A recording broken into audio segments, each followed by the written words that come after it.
What is up, you guys? Welcome back to another video. Check this out. This is a 2005 Dodge Magnum with a 3.5. Customers complaining of loss of power. So I'm in the car right now. I'm test driving it, but guess what? I don't feel anything. I don't feel loss of power. We got no check engine light. Car is running smooth. So customer's lying to me. All right, so I'm just gonna give it back to him and see you next time. All right. Gotcha, bitch. Psych! Listen, we got to verify customer's concern. I don't know if this problem occurs only in the morning or if it occurs after driving it for a while when the car gets hot, going uphill, downhill. I don't know. I don't know his driving habits, but I'm going to try to duplicate it. He said that it felt like it was stalling and some lights came on the dash. Not the check engine light, but some other lights. And that tells me that we might have a code stored in memory. So I gotta go back to the shop, hook up the scanner. I actually went on a little test drive right now, and I didn't feel anything. So what I'm gonna do is head back to the shop, hook up the scanner, check for codes, look at some data, see what's in there. But as far as this car running rough and stalling, I don't feel anything. So I just gotta keep driving it and try to duplicate it so we can fix the car and make some dinero. All right, so I'll see you guys at the shop. I'm going back right now, and yep, let's go. All right, back at the shop. Got the scanner hooked up right here. Let me see, keys on. Yeah, key is on. Let's do a quick code scan of this Magnum just to see if there's anything in there. All right, it looks like we got a P2173 high airflow vacuum leak detected, slow accumulation. There's something in there for the ABS. It says C121C torque request signal denied. It's probably denied because of that code inside the PCM, which is apparently a vacuum leak. Okay, so let's see. 63% is still going. Let this thing finish, and then we'll go inside the engine and look at some data and see what's going on in there. I think I'm gonna go in there and look at some fuel trims, look at some O2 sensors. All right, so it looks like it's all done here. We only have a code in the engine and one in the ABS. So let's go straight into the engine and see. All right, so let's look at the code first. Troubleshooter. It was a P2173. We're gonna see what info they have on that for us. So P2173. Okay, let's see. It says ignition on, engine running with no map sensor DTCs. Okay. So basically P2173 means high airflow vacuum leak. It says when a large vacuum leak has been detected or both the TP sensors have failed based on their prior position being 2.5 volts and the calculated map value is less, then the gas flow adaptation value is too high. Here's our possible causes. We got a vacuum leak, we got a resistance, 5-volt supply, resistance and map. 5-volt supply. Now here's the thing, when I was driving it I didn't feel any of this, so let's go look into data and see how everything's looking. Let's go look at data and we'll look at O2 sensors to start collecting data. Let me go ahead and start the car. Here, what I'm gonna look at for this one, let's look at 2.1 volts, bank 2 sensor 1, and if you look, I think I saw one here for fuel trims. So let's look at the the long-term fuel trim is at 13. Let me rev it up a little bit, and you can see over here on the top right that my fuel trims come down, so that is an indication of a vacuum leak. Okay. Let's look at these O2s for now. 1.1 O2 volts. Looks like they're oscillating okay.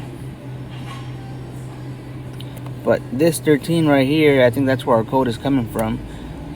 When I rev it up, my fuel trims come back down to 0. So I think we got a vacuum leak somewhere in this engine. I'm gonna go under the hood and try to spray it with throttle body cleaner or some kind of a brake cleaner and see if I can pinpoint a leak. If not, we're gonna have to use a smoke machine and then we can find a leak that way. But I'm pretty sure there is a vacuum leak.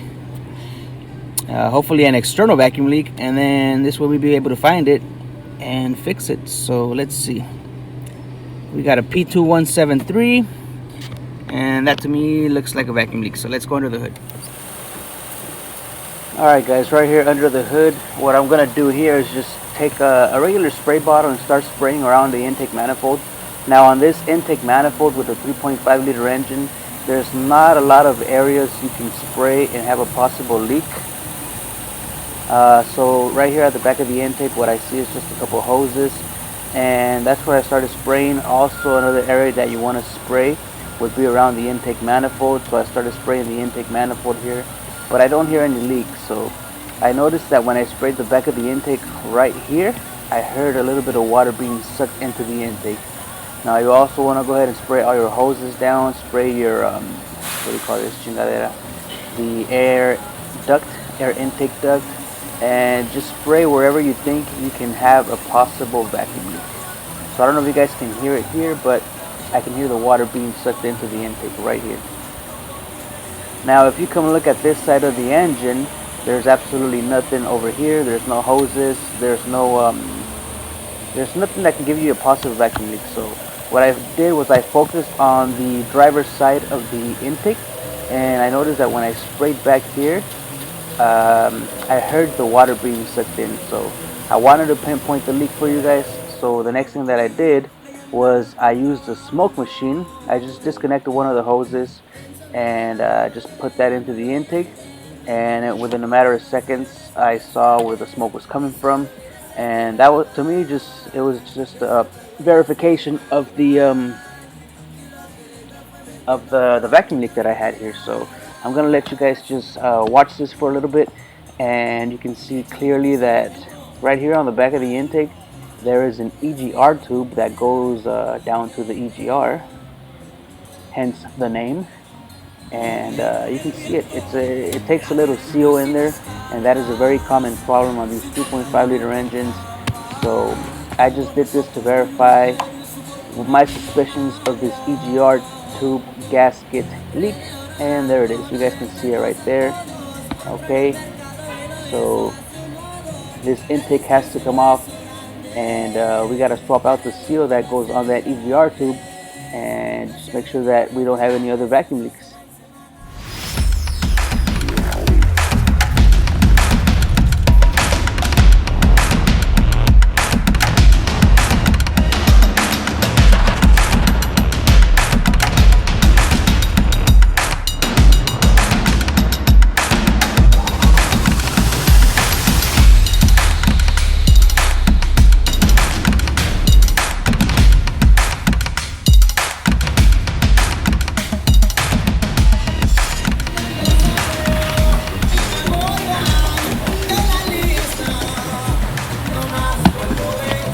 That's the problem right there.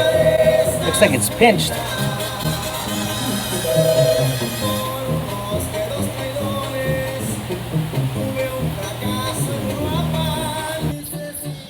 Alright guys, I went ahead and got a new EGR Flange tube seal, and that just goes on here like this. Now you gotta be careful when you're installing it that you don't put it on the first, I guess it's called like a little step.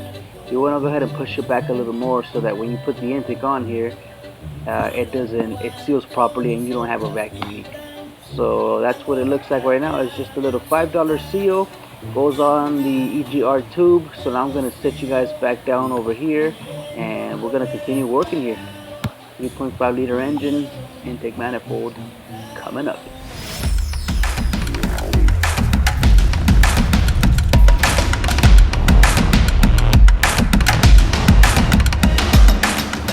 Alright homies, this is all it takes, just a couple of bolts on the intake manifold. All I got to take off on this side, all you got to take off is this two 10mm bolts, this intake hose right here, another hose, and one more hose. So all in all you have 3 hoses, you have two 10mm nuts, and then down here on the bracket there is two 15mm bolts that you have to loosen up. Can't really see them on there, but you gotta loosen them up a little bit. And then on this side of the intake there's two 10mm that you gotta remove, and it's that simple. It's pretty easy.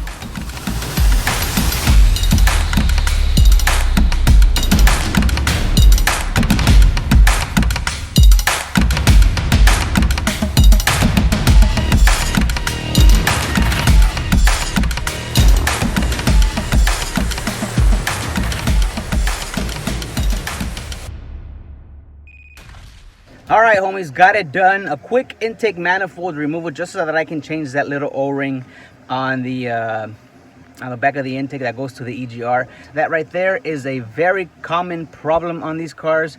That little seal usually tears. This one looks like it was kinked. I put another one on there, and we're gonna see. I showed you guys there's like little steps on that tube, and I showed you guys where it's supposed to go so that you can have a proper seal and you won't have a vacuum leak on this car. But a lot of techs struggle with that, and usually after they do spark plugs or whatever intake manifold removal, that right there becomes a problem for them. So make sure you put that seal on there right.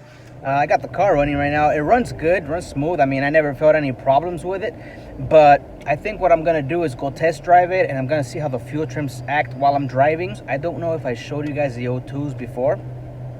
They were stuck pretty lean.